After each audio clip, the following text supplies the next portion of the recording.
Mohammad Siraj catch ধরল, পেছনে Bangladeshi jersey পরা একজন ইংলিশ ফ্যান মোটেও খুশি নন।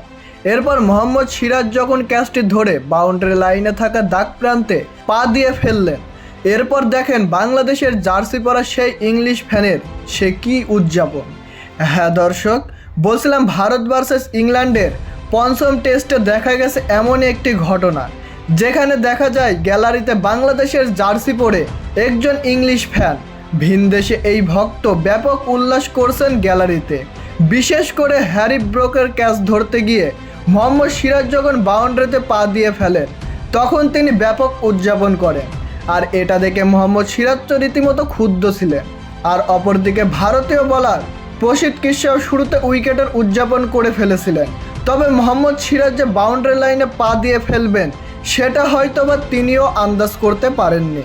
পরে যখন টিভি রিপ্লেতে দেখা যায়, তখন তো রীতিমতো তার মাথায় আকাশ ভেঙে পড়ছে এবং হ্যারি ব্রুকস এখান থেকে বেঁচে গিয়ে দুর্দান্ত একটি সেঞ্চুরি তুলে নিয়েছেন এবং ইংল্যান্ড আরও একটি টেস্ট ভারতের বিপক্ষে জয়ী হতে যাচ্ছে। কেননা ইংল্যান্ডের মাত্র আর ৭৩ রান প্রয়োজন ছিল, হাতে আছে এখনও ৬টি উইকেট। তবে ভারত ভার্সেস ইংল্যান্ডের ম্যাচে ইংল্যান্ডের মাটিতে বাংলাদেশের জার্সি পরা একজন সমর্থক থাকবে, সেটা কল্পনা করতে পারেনি অনেকেই। বিশেষ করে আমরা দেখে তো অবাক হয়েছি, তিনি কি বুঝে বাংলাদেশের জার্সি পরে মাঠে গেছেন, নাকি ভারতকে অতিরিক্ত জেলাসি ফিল করতে তিনি এই কাণ্ড ঘটিয়েছেন। তো প্রিয় দর্শক, আপনাদের কি মনে হয় এই সম্পর্কে অবশ্যই আমাদের কমেন্ট করে জানিয়ে দিবেন।